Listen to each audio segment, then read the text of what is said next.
Good morning. We're here to announce charges in several cases.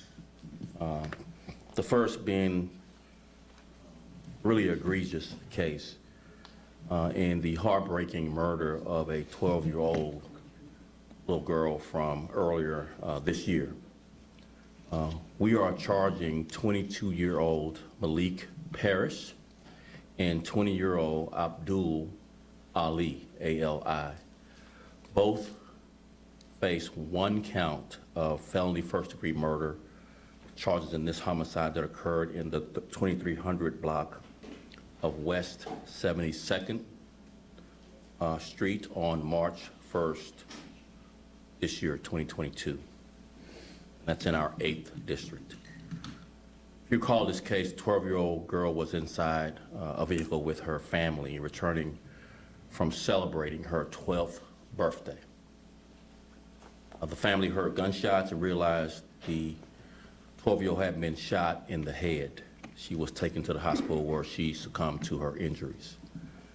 Area 1 detectives immediately began their investigation after this incident, and they utilized surveillance video that showed 3 male offenders were shooting at another vehicle and when the victim and her family were driving by.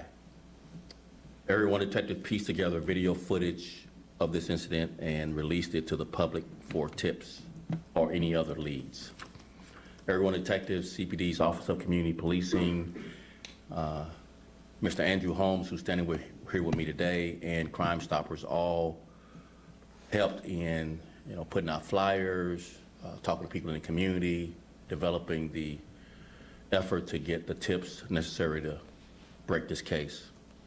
Following months of investigations and the help of Andrew and Crime Stoppers and others in the community, that led us to identifying these 2 offenders.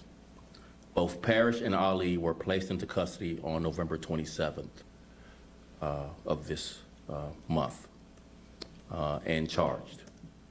In addition to first-degree murder charges, Parrish has also been charged with 1 felony count of possession of a stolen motor vehicle, and Ali has been charged with an additional charge of felony aggravated unlawful use of a weapon and 1 misdemeanor count of criminal trespass to vehicle, basically being in a stolen car. Parrish, not surprisingly, is a convicted felon and has had 11 total arrests. He was convicted of possession of a stolen motor vehicle in October of last year, 2021. Ali has had 4 prior arrests.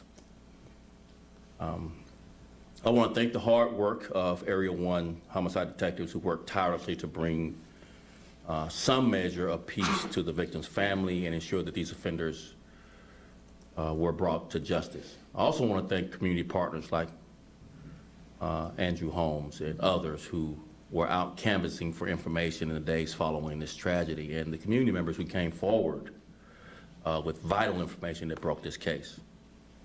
I want to ask everyone to continue praying for this family, the family of the 12-year-old who have had to endure the worst of times. Let's also remember the 12-year-old in our prayers and honor her. She had a whole life ahead of her, and it was taken by senseless gun violence. I also want to update on a couple of other cases that have led to arrest and charges. Recently, on November 23rd of this month, a 15-year-old male was arrested and charged with felony robbery, felony vehicle hijacking, and felony possession of a stolen motor vehicle. So 15-year-old robbed someone, carjacked someone, and was also in possession of a stolen motor vehicle.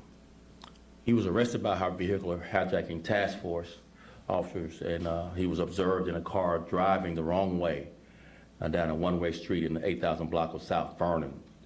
Officers ran that license plate, determined that the car was stolen in a carjacking. Officers placed this 15-year-old in custody, and he was charged accordingly. And next, we have an offender charged with theft of a large sum. A 60-year-old, Sharon Carabine Derringer, that's her last name is hyphenated, C-A-R-A-B, like boy, I-N-E, hyphen, D like David, I-E-R-B, like boy, E-R-G-E-R. Sharon was arrested on November 28th this past week, and charged with one felony count of theft of a large amount. She was arrested after being identified as the individual who took a bag of containing cash from an armored truck in the 5700 block of North Broadway in the 20th District. She was placed in custody and charged with felony theft. Two more cases.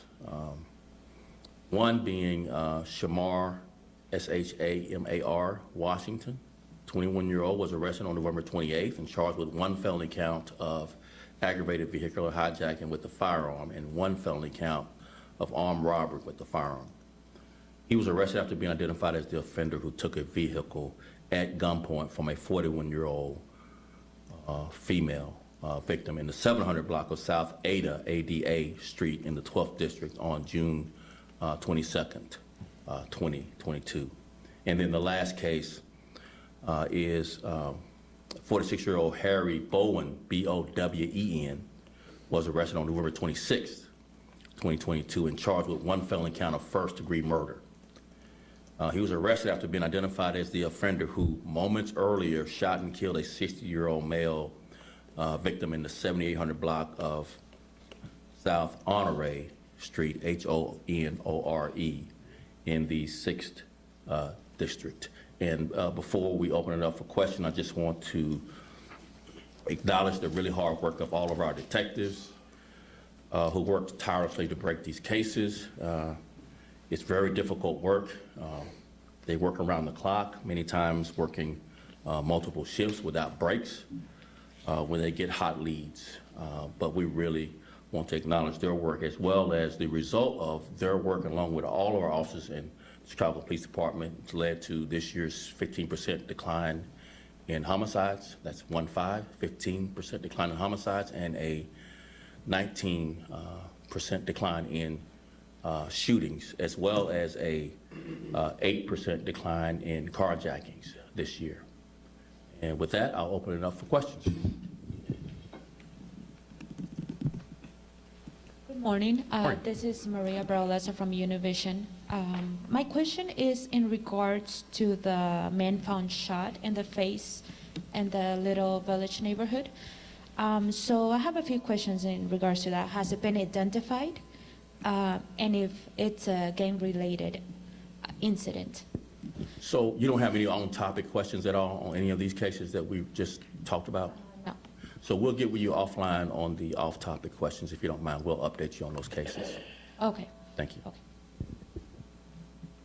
Good morning, Superintendent. Morning. Charlie Wojciechowski from Channel 5. Yep. You mentioned there were 3 people involved in the car with the shooting of the 12-year-old girl. Is the third still at large, or was he determined not to be involved? Still at large and still an ongoing investigation, so we hopefully will update you on that third person. And a second question on the armored car theft. Can you describe the circumstances? Was this a robbery of the truck, or did you just walk by and grab the bag? This was a robbery that included grabbing the bag, but all money's not good money. We all know that, and there's no free money out there, so it's a theft, and she'll be charged with a felony count of theft. And I do have one more, but I'll turn Yes. it over to. Okay? Go ahead with it. It's actually, Go for it. there's a consent decree hearing today going on. Can you give us an update on where you think the department stands with regard to the federal consent decree, progress you're making, and what still needs to be done? I'll talk a little bit about some of the progress we're making, and then I also want to mention some of the challenges we have. Some of the progress we're making, obviously, in the independent monitoring report period 1, we started out with 11% compliance. And we just concluded the independent monitoring period 6. So these last 2.5 years, we've gone from 11% to IMR 6, what we believe will be over 77% compliance Most of that compliance is preliminary compliance. Some of it is secondary compliance, and we are working to continue to progress on operational compliance, which is the most difficult compliance. Some of the challenges ahead, even though we've gone from 11 to 77 in 2.5 years, are obviously we need to update our technological infrastructure so that we can have data integrity. We have old infrastructure that we're upgrading through a new computer-aided dispatch system that's coming online hopefully next year, and a new records management system that's in request for proposals that we hope will come online sometime in the next 12 to 18 months. In addition, obviously, our staffing levels are important for us to achieve compliance. I think the monitor is going to identify that as a challenge for us. This year, will on pace to close out the year with 1,000 new recruits hired. That's the most since the 2017, 2018 years of hiring, as well as making sure that our supervisor, particularly our sergeant rank ratio to police officer, is 1 to 10, which is the recommended ratio. So we have enough oversight supervisors on the ground for our officers to ensure compliance with our policies. We are on pace to meet our 40 hours of requirement for training for every officer on the department. We actually are ahead of schedule for that. So that has been an expressed concern before on our commitment, whether we meet our training goals for the second year, and we will. We're ahead of pace. But again, technological upgrades, infrastructure upgrades around technology is going to be really important, critical, as well as hiring more officers, keeping pace with attrition, which we did this year, but we still got a lot of catching up to do, as well as having enough sergeants on the ground to ensure our policies are being followed. Next question. Hi there, Superintendent. Evelyn Holmes from Channel 7. What was the pivotal turning point that allowed you to locate these individuals and arrest them? That's the first question. Good question. I have that answer, but I want to bring up Chief Dinahan to really expand on that and give these detectives a lot of credit, because this was a very difficult case to break. Needed a lot of help, not just video help, but help from the community. Brendan. Thanks, boss. So to answer your question, the pivotal point was an anonymous witness coming forward and giving us information. So I know the soup kind of touched on it, and we talk a lot about the technology, and we talk a lot about the video, and the detectives had worked extremely hard on trying to identify who these individuals were. And the soup actually mentioned Crime Stoppers was out there, George McDade, Andrew Holmes was out there. We actually produced a YouTube video that I think many of the news media that produced and put out there, and none of that in the beginning generated any leads. So the really pivotal point is we received an anonymous witness from the community, as the soup mentioned, gave us some information, which allowed us to move forward and then build a stronger case and then work with the state's attorney's office in order to do this. So I think it's pretty important, because we talk so much about the technology, but we always, we need somebody from the community, from inside, to help us out and point us in the right direction. What was obviously, I'm assuming, this girl is in the car with her family, they're driving by, they're not the intended target. Was there some ongoing beef? What was the motivation for them opening fire in the first place? So they were, the soup mentioned that they were actually firing at another car. So they saw this other car. There's ongoing disputes in this specific area. And when they saw this other car, these individuals felt this other car may be an offending group. So they chose to fire at this separate car. And then the stray bullet hits this poor 12-year-old, as the soup mentioned, just finished celebrating her birthday with her family. So one of these individuals did give a confession, but they're shooting at a rival group. Now, last question that I'll pass along, just so I'm clear. So this Malik Parrish, and is that P-A-R-R-I-S-H? It's P-A-R-I-S-H. Okay, one R. Okay. Now, he's a convicted felon, correct, with 11 arrests? Correct. What about Ali? Is he a convicted felon as well? Ali he currently has an aggravated gun case that is pending in court. Okay. So, but he obviously has not been convicted of a felony. Correct. Yeah, okay, got it. Thank you. Morning, Superintendent Sean Lewis. Before we go to your question, I just want to expand on your line of questioning. I think it's quite appropriate. These are violent people, and their history, criminal history, shown them to be violent. We need to throw the book at these people. They need to be held to the highest extent that the law allows in our court system. And we need to look at our risk assessments in court when we're releasing these people on aggravated gun charges, back to these communities pending trial. Some need to be deemed violent and a harm to the community. Individuals, from a retaliation standpoint, this rivalry between these groups, we can do those assessments if we work together with the courts and the prosecutors and hold people to trial and potentially save lives. And so I really want to make that point clear that, you know, these two offenders need to be held to the highest standard of the law, but also identified earlier as a danger to the community with different consequences in court when they come to court with a gun charge. Thanks. Morning, Superintendent Sean Lewis from WGN. Evelyn did have one follow-up, and that was for the stealing of the car, October of last year? Was that what that was? Yes. Okay. Could you talk about the importance, first of all, you had announced in March the $15,000 reward. Is this anonymous tip in line to get that if there's a conviction? Yes. Talk about 10,000 if there's charges, so they're going to get something. Talk about, I know Dina hadn't spoke about this, but talk about in your words how important it is still, even with all of the technology that you have at your disposal, to get those calls and get those tips. Sure, and you know, I kind of glossed over our compliance progress. That means we're building trust. Going from 11% to 77% are just statistical data sets.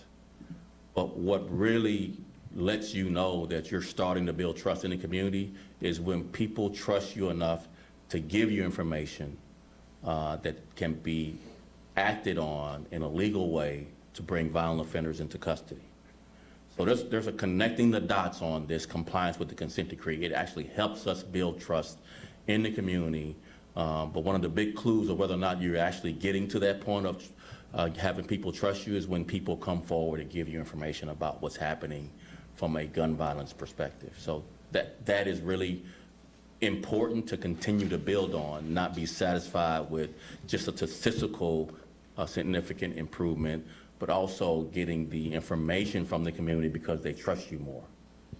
Being in law enforcement as long as you have, when you look at a 22-year-old with a long criminal history and a 20-year-old also with a criminal history, what does that say to you? Where's the failure there? Because when I was 22, man, I don't know if I... Yeah, it's consequences. It's personal responsibility and it's consequences in our court systems. You know, the revolving door of our court systems these last several years just hadn't created the consequences. I know we're seeing this across the country, not just in Chicago. I think there's some movement of the needle back to more consequences in the courts for violent offenders. And, you know, hopefully Chicago gets there sooner rather than later. I'm Jordan Anderson from the Chicago Tribune. I think a lot of my questions have already been addressed, so I guess I just wanted to ask, is there anything else you would want the community in Chicago to know about this case and the police work on this case? That we'll never give up pursuing justice for these victims of such senseless gun violence, particularly when it involves young people. It's so tragic. It tears at our heart as you know, we're all fathers and family members. We have young people in our lives that we love, and we take it to heart when a young person is senselessly killed in the way, celebrating her birthday, coming home with her family, and this happens. And now this family is changed for forever. And so we want to just bring some sense of closure to this family. You know, these last several months have been horrible because these offenders have been out there feeling like they got away with it. But I just want to make it clear to these offenders who do these kinds of acts, we will find you. We'll use every resource that we have to bring you to justice. Thanks. One more. Oh, One more Sean. for Andrew. Yep. Yeah, Andrew, you're out there in the community all the time. You talk to people. The superintendent mentioned that there's an increasing level of trust between the community and the police force. Is that something you sense? And also, have you talked to the family of the 12-year-old, and what are they saying about the arrest right now? Yeah, I did speak with the mother a few times this morning. She just wanted me to give the thanks to the Chicago Police Department for constantly working on this case, even though their hearts are still broken. But, you know, there's not too much relief there with her. She just want to thank the Chicago Police Department to get them off the streets, stopping them from shooting somebody else. And on the other hand, as far as trust, yeah, there's a trust factor with the Chicago Police Department. You know, people are tired. The community is tired. So they're not turning their heads anymore. They're giving up the information, feeding it to the detectives. And one thing I can tell you, and one thing I can tell those who are making the wrong decision, Chicago Police Department will not stop tracking you.